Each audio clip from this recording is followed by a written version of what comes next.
வணக்கம் நலன் வியூவர்ஸ். இன்றைக்கி வாழைப்பூ புட்டு செய்கிறாங்க. அதுக்கு வாழைப்பூ நல்லா ஆஞ்சி இந்த மாதிரி பொடிசாக கட் பண்ணிவிட்டு அதோட கொஞ்சம் உப்பு, மஞ்சத்தூளா மஞ்சத்தூள், மிளகாத்தூள் கொஞ்சம் இதெல்லாம் போட்டு பிசைஞ்சு ஆவியில் அந்த பருப்பும் மிளகாத்தூள், மஞ்சத்தூள், உப்பு போட்டு பிசைஞ்சு வச்சிடணும். அதுக்கு முன்னாடி நம்ம சுடுப்பு வைப்போம். இட்லி கொப்பரையில் தண்ணியை கொதிக்க விட்டுட்டு அடியில் கடலப்பருப்பும் உளுந்தம்பருப்பும் கடலப்பருப்பும் துவரம்பருப்பும் ஒவ்வொரு ஸ்பூன் அளவுக்கு முஸ்லிக்கு பண்ற மாதிரி. ஆனா அவ்வளவு நிறைய பருப்பு போடக்கூடாது, அதுல பருப்பு டாமினேஷன் நிறைய இருக்கும். இது சும்மா பேருக்கு மட்டும் கொஞ்சமா ஒவ்வொரு ஸ்பூன் தான் நான் போட்டிருக்கிறேன். உங்களுக்கு அளவு பார்க்க தெரியும். துவரம்பருப்பும் ஆமா போட்டு மிக்சியில அரைச்சி ஒரு பச்சை மிளகாய் சும்மா 1-2 அரைச்சி வச்சிருக்கோம். ஒரு பச்சை மிளகாய் போட்டு வேற ஒண்ணும் கிடையாது. உப்பு, கொஞ்சம் சோம்பு ஒரு பிஞ்சு. இப்ப இதுலயே அதை வேக போட்டுட்டு இதுலயே இந்த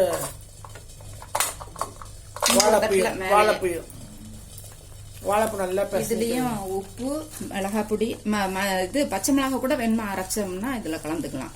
நான் வர மிளகாய் பொடி, உப்பு, மஞ்சள், பச்சை மிளகாய் தான் ஆக்சுவலா அரைச்சி சேர்த்துக்குவாங்க. நம்ம இவங்க ரெட் சில்லி பவுடர் சேர்த்துருக்காங்க.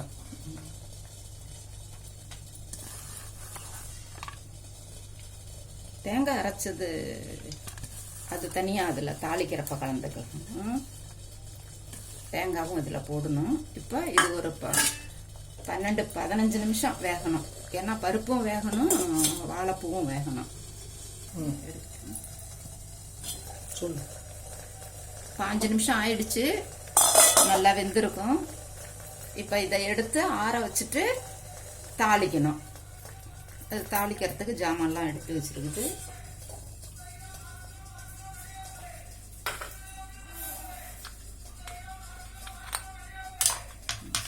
இதுவும் ஆறுனதுக்கு அப்புறம் நல்லா உதுத்து விட்டுக்கணும். அதையும் இப்போ வேக வச்சு இந்த பருப்பு வகையறாவை 2 பருப்பு வகையறாவும் எடுத்து வச்சாச்சு. வாழைப்பூவும் வேக வச்சு எடுத்து வச்சாச்சு. வாழைப்பூவில் மட்டும் ஒரு பச்சை மிளகாயும் உப்பு கொஞ்சம் ஒரு இதுவும் வச்சு நல்லா அரைச்சிட்டு, சும்மா திப்பி திப்பியா இருந்தா கூட பரவாயில்ல, நெய்ஸா இருக்கணும்னு அவசியம் இல்லை.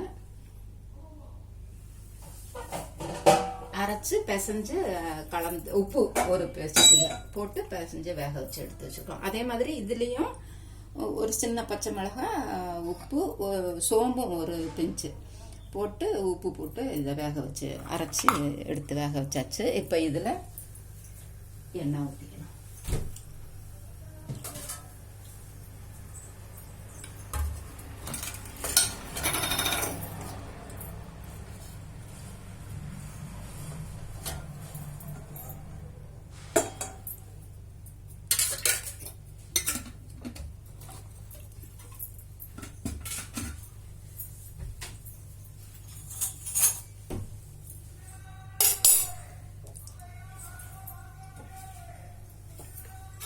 எண்ணெய் காஞ்சோம்னா கொஞ்சமாக கடுகு,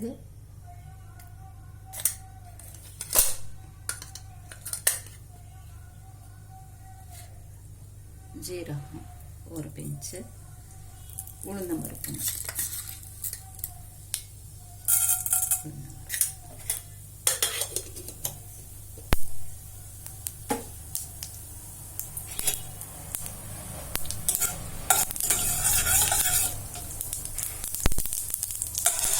கடுகு பொரிஞ்சிருச்சு. இப்போ இதில் ஒரே ஒரு பச்சை மிளகாய், வெங்காயம் இது மாதிரி நல்லா நீட்டமாக அரிஞ்சு வச்சுக்கணும். அரிஞ்சு நல்லா உதுத்து விட்டுக்கிட்டு அதில் போட்டோம்னா 3/4 பதம் வதங்குச்சுன்னா போதும். அப்போ தான் சாப்பிட்றப்ப நல்லா கிறிஸ்பியாக கொஞ்சம் வாயில் தென்பட்டு நல்லா இருக்கும்.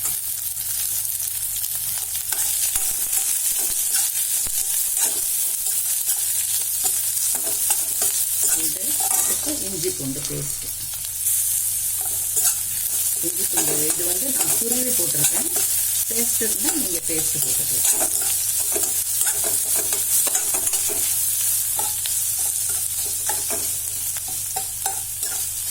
அந்த வாழை வாழைப்பூக்கும் உப்பு போட்டிருக்கோம், பருப்புக்கும் உப்பு போட்டிருக்கோம். இந்த வெங்காயத்துக்கு மட்டும் ஒரு சிட்டிகை, ஒரே ஒரு சிட்டிகை உப்பு. அப்புறம் பார்த்துக்கிட்டு வேணுமா கூட நம்ம கலந்துக்கலாம். ரொம்ப போட்டோம்னா கஷ்டம். அதனால் இந்த வெங்காயம் வதங்குறதுக்கும் ஈஸியாக இருக்கும், இந்த வெங்காயத்துக்கும் உப்பு சேர்ந்தாப்புல. இப்போ மஞ்சள் பொடி, கொஞ்சமாக மிளகாய் பொடி, ஏன்னா பச்சை மிளகாய் எல்லாத்துலேயும் போட்டிருக்கிறோம். அதனால் நமக்கு வேணுங்கிற காரத்துக்கு நல்லா சுள்ளுன்னு வேணும்னா கொஞ்சம் கூட கலந்துக்கலாம். கொஞ்சம் கொத்தமல்லி பொடி, இது 3 பொடியும் இதில் கலந்துக்கிறேன். தேங்காய் அரைச்சி போடணும், கரண்ட்டு கட் ஆயிடுச்சு. அதனால் எடுத்து வச்சது அப்படியே இருக்குது. ஆனால் நல்லா பூ மாதிரி தான் துருவி இருக்கிறேன். நீங்கள் அரைச்சி கலந்துக்குங்க, நல்லாயிருக்கும். அப்புறமேலும் உதிரியாகவும் கொஞ்சம் போடணும் கடைசியில். இந்த கூட்டு பொரியலுக்கெல்லாம் போடுவோம் இல்லையா, அது மாதிரி கொஞ்சம் போட்டுக்கலாம். இப்போதைக்கு அந்த தேங்காய் வதக்கையில் ஒரு வாசம் இருக்கும், அந்த இது இப்போ நல்லா இருக்கும். இது இப்போ இந்த பருப்பெல்லாம் ஒதுட்டது, இதை கூட மிக்சியில் இருந்ததுன்னா அப்படியே நல்லா உதிரி உதிரியாக வந்துடும், நல்லாயிருக்கும்.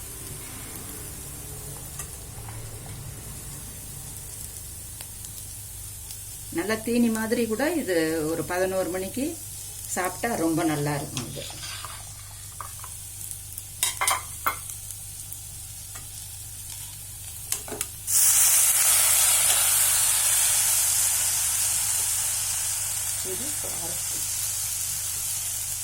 வாழைப்பூவும் வெந்துருச்சு. நல்லா கொஞ்சம் உவர்ப்பு இருக்க செய்யும். ஒரு சில பூவுங்க உவர்ப்பு கொஞ்சம் கம்மியாக இருக்கிறாப்புல இருக்கும். அது மாதிரி பூவை பார்த்து வாங்கிக்கிட்டோம்னா உடம்புக்கு வாழைப்பூ அவ்வளோ நல்லதுன்னு சொல்கிறாங்க எல்லாரும். அதனால் வாரம் ஒரு நாள் கட்டாயமாக எந்த வழியிலையாவது வாழைப்பூவை சேர்த்துக்கணும்.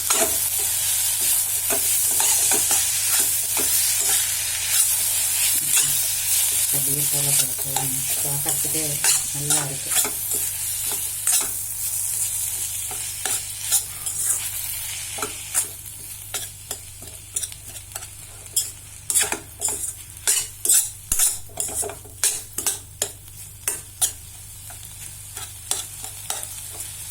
சும்மா தீனி மாதிரி கூட சுண்டல் மாதிரி இப்படி சாப்பிட்டுக்கலாம். இதை ரச சாதம், புளிக்குழம்புக்கு இதுக்கெல்லாம் தொட்டுக்கிட்டா கூட ரொம்ப நல்லா இருக்கும். தக்காளி சாதம், இது வாழைப்பூ புட்டு. வாழைப்பூ புட்டு. பூ ஃப்ரெஷ் பூ இன்னைக்கு தான் வாங்கினது. தேங்காய் பூ எங்க